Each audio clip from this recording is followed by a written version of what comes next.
Welcome back to the Tracy Take. Today, Ryan and I will be previewing the Week 8 Sunday night football matchup between the Dallas Cowboys and the Minnesota Vikings. It is going to be a high-scoring one, and we are looking forward to watching it. But before we get into that, make sure that you subscribe to our channel if you have not already. Hit the notification bell so you can see when we create new content. Like this video, comment on this video, and let us know your thoughts on what Ryan and I got right, what we got wrong, players to look out for. And with all that being said, Ryan, let's get into it. I'm picking the over on this one. The over is Yeah. 55 points, and I think I'm going to pick the over on this one, mainly because each team's strength on offense is the other team's major weakness on defense. And so I think it's going to be a high scoring, lot of yardage game. And so, what are your initial thoughts when you preview this game? So I think this is going to be a really good game. I think Dallas is the more talented team. I think Dallas just has a plethora of weapons. Not to say that Minnesota doesn't. I just think Dallas has an embarrassment of riches. From what I saw 2 weeks ago when they played the Patriots, they could not get out of their own way. They had like 11 or 12 penalties for like 115 yards, and that was only the accepted penalties. So I think if Dallas can minimize those, I'd really like their chances. However, I don't think Minnesota is a team to be taken lightly. They have played a lot of teams really tough, including the Arizona Cardinals, where they lost by a last-second field goal. Yep. And I really like what Minnesota has going on. They have a very balanced offense.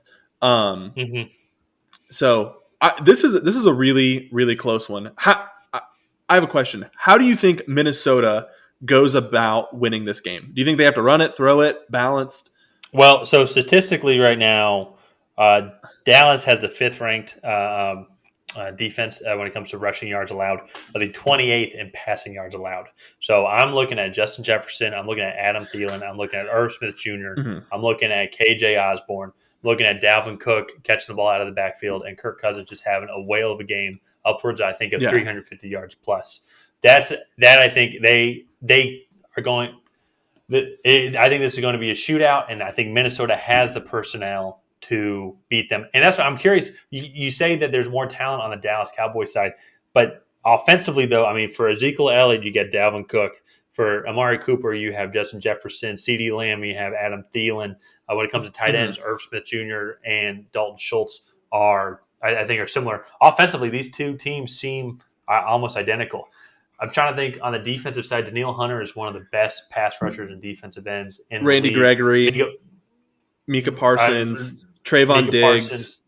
Keanu Neal is still healthy, right? I think so. It's the other safety that got hurt for Dallas. I think Dallas has an advantage on the offensive line. I think their offensive line is definitely better with Tyron Smith and those guys up there. So that for me, I see Dallas was able to create against the Patriots, and I think the Patriots actually might have a better secondary than the Vikings. Yeah. Definitely a more experienced secondary, as the Vikings have Patrick Peterson, Cameron Dantzler, who's a rookie. So I think it's really going to be interesting.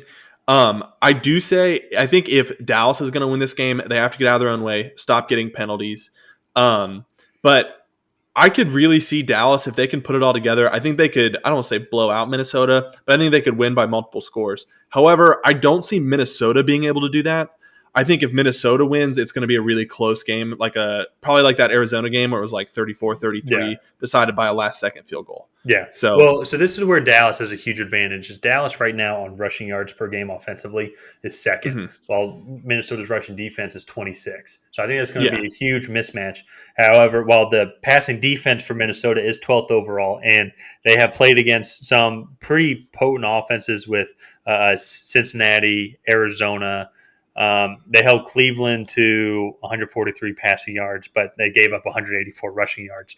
And so Dallas is going to obviously put up a lot. I would say their passing offense is just elite, but I think the real way they're going to get all those passing yards is by they're going to be handing the ball off to Zeke Elliott and they're just going to move the chains. They're going to establish the run. I think the run's already established Yeah. in this football game. I mean, it's about Yeah. 96 hours until kickoff, and the run is already established for Dallas.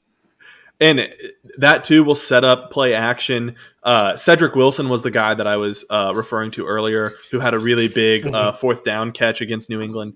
So yeah, I really think that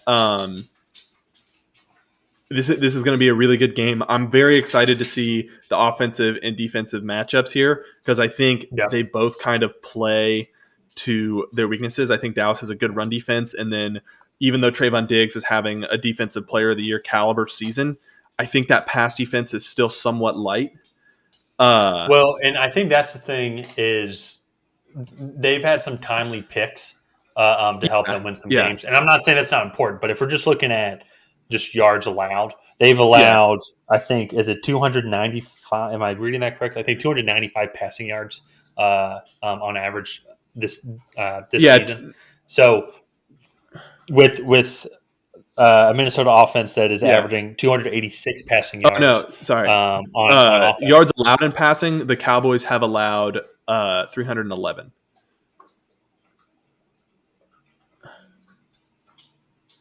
That's what it says on ESPN. 311. Okay. Yeah, 311 passing yards.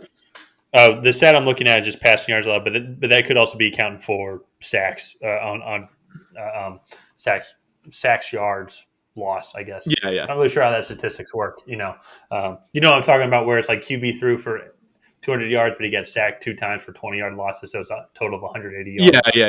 Yeah, I don't know how that works, but it just says 311 passing yards allowed a game. So. Oh, okay, all right. Well, so they have a weak passing defense in general. And I think a lot of that is just how, as a Falcons fan, seeing Dan Quinn, he's a defensive coordinator for the Cowboys. That's normally kind of his MO is not to give up the big plays, but so there's this kind of chunk yardage that gets taken up. And I agree with you. There's a lot of pass interference penalties, a lot of holding penalties that the Cowboys do. Mm-hmm.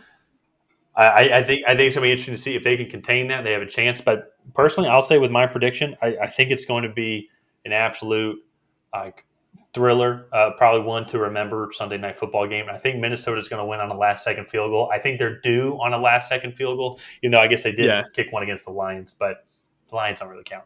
I think it's going to be 37-34, Minnesota Vikings win. Wow, 37-34. That's a lot of points. I'm going to go – I think I'm going to go against you. I think I'm going to pick the Cowboys. I just think that they'll – after the bye week, they'll be pretty well rested, kind of be able to get out of their own way. I don't think that there's a lot on that defense that can really stop this rushing attack, which I think in turn is going to open up the play action and just allow Dak Prescott and his embarrassment of riches to kind of take over. I'm going to go 35-31 in favor of the Cowboys. I think they put up 5 touchdowns. Dak Prescott has a really big game. So, okay, all right. Well, so we're definitely both taking the over for sure. So, yeah. But all in all, I don't really have too much else to add. I'm very interested to watch this game, and this is a very good primetime game. But let us know what you guys think down in the comments of who you think is going to win this game and why, and we will be sure to respond to you. If not, go ahead and like and subscribe and hit that bell notification so we can send you a little message every time we post a video, and we will see you guys next time.